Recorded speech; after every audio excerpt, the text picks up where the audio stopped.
Hello, welcome to Aaradhya simple Telugu వంటలు. ఈరోజు మన రెసిపీ సేమియా ఉప్మా. ముందుగా దీనికోసం కడాయి పెట్టుకొని అందులో 2 స్పూన్ ఆయిల్ వేసుకొని 1 స్పూన్ ఆవాలు 1 స్పూన్ జీలకర్ర వేసుకోండి. తర్వాత 1 కప్పు పల్లీలు వేసుకొని పల్లీలు అనేది బ్రౌన్ కలర్ వచ్చే వరకు వేగనివ్వండి. అలా బ్రౌన్ కలర్ వస్తే పల్లీల టేస్ట్ అనేది చాలా బాగుంటుంది.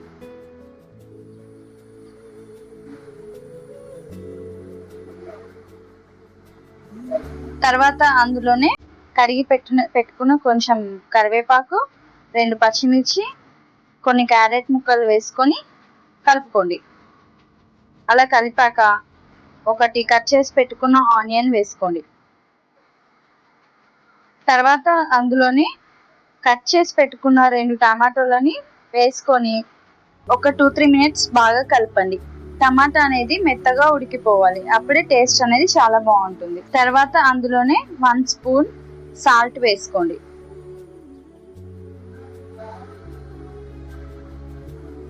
సాల్ట్ వేసాక 1 స్పూన్ అల్లం వెల్లుల్లి పేస్ట్ వేసి అదంతా పచ్చివాసన పోయేంత వరకు బాగా కలపండి.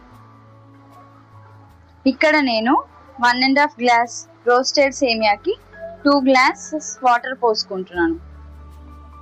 వాటర్ పోసి ఒక 5 మినిట్స్ మూత పెట్టి వాటర్ని మరగనివ్వండి. నేను ఇక్కడ రోస్టెడ్ సేమియా తీసుకుంటున్నాను. మీరు ఒకవేళ నార్మల్ది తీసుకుంటే ముందుగానే ఒక 3 to 5 మినిట్స్ రోస్ట్ చేసి పక్కన పెట్టుకోండి. గోల్డెన్ బ్రౌన్ వచ్చేంత వరకు సేమియాని రోస్ట్ చేసుకోండి. రోస్టెడ్ సేమియా అయితే డైరెక్ట్గా వేసేసుకోవచ్చు. ఒక 5 to 10 మినిట్స్ మూత పెట్టుకొని సేమియా అనేది బాగా ఉడికిపోయాక స్టవ్ ఆఫ్ చేసి సర్వ్ చేసుకోండి. అంతే, సింపుల్ అండ్ టేస్టీ సేమియా రెడీ.